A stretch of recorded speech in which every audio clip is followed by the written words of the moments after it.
विवाह केवल दो शरीरों का मिलन नहीं है, यह दो चेतनाओं का संगम है। और यदि चेतना तैयार नहीं है तो यह संगम संघर्ष बन जाता है, प्रेम नहीं बन पाता। मनुष्य जल्दी में है, वह अकेलेपन से भागता है और विवाह को समाधान समझ लेता है। पर जो स्वयं के साथ नहीं रह सकता वह किसी और के साथ कैसे रहेगा? यह प्रश्न गहरा है और इसी में उत्तर छिपा है। विवाह से पहले तुम्हें यह देखना होगा कि क्या तुम मानसिक रूप से इतने स्थिर हो कि किसी दूसरे व्यक्ति के दुख को समझ सको। क्या तुम इतने जागरूक हो कि बिना शर्त स्वीकार कर सको? क्योंकि विवाह कोई सौदा नहीं है जहां तुम लेते भी हो और देते भी हो, यह एक समर्पण है।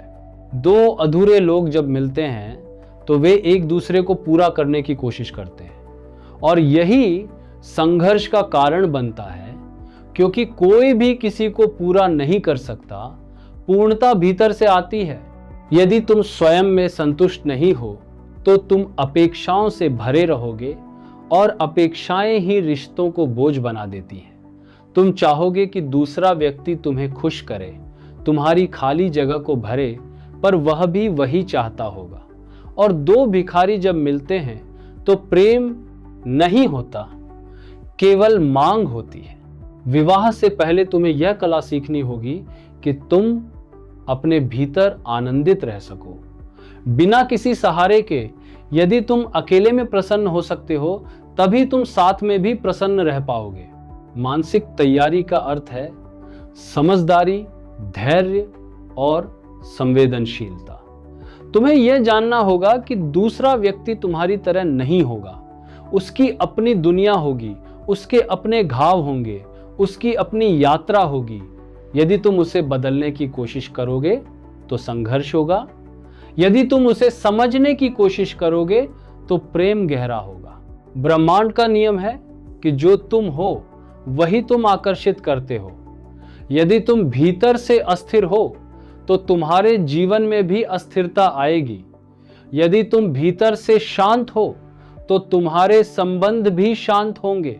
इसीलिए विवाह से पहले स्वयं को जानो, अपनी कमजोरियों को देखो, अपने डर को पहचानो और उन्हें समझो, क्योंकि जो तुम नहीं समझते वही तुम्हारे रिश्ते में समस्या बनकर उभरेगा।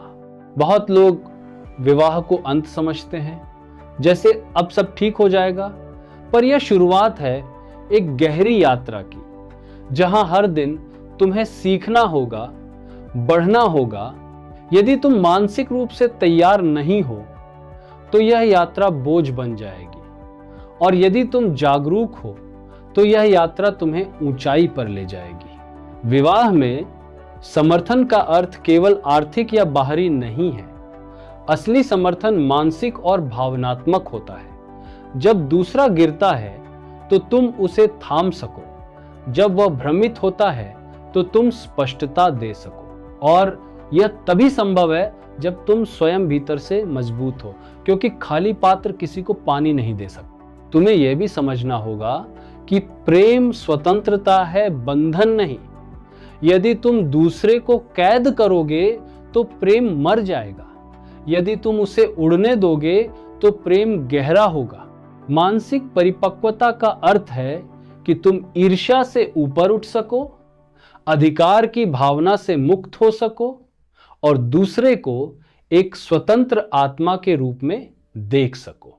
विवाह कोई अंत नहीं है, यह दो यात्राओं का संगम है, जहां दोनों एक दूसरे को ऊंचा उठा सकते हैं या नीचे गिरा सकते हैं। चुनाव तुम्हारे हाथ में है, इसलिए जल्दी मत करो, पहले स्वयं को तैयार करो, क्योंकि जब तुम तैयार होते हो तब संबंध सुंदर बनता है, और जब तुम तैयार नहीं होते तब वही संबंध दुख का कारण बन जाता है। याद रखो, प्रेम तब खिलता है जब दो संपूर्ण लोग मिलते हैं ना, कि जब दो अधूरे लोग एक दूसरे पर निर्भर हो जाते हैं। और जब यह समझ तुम्हारे भीतर उतर जाती है तब विवाह केवल एक सामाजिक व्यवस्था नहीं रह जाता, वह एक आध्यात्मिक यात्रा बन जाता है, जहां दो आत्माएं मिलकर एक दूसरे को जागरण की ओर ले जाती हैं।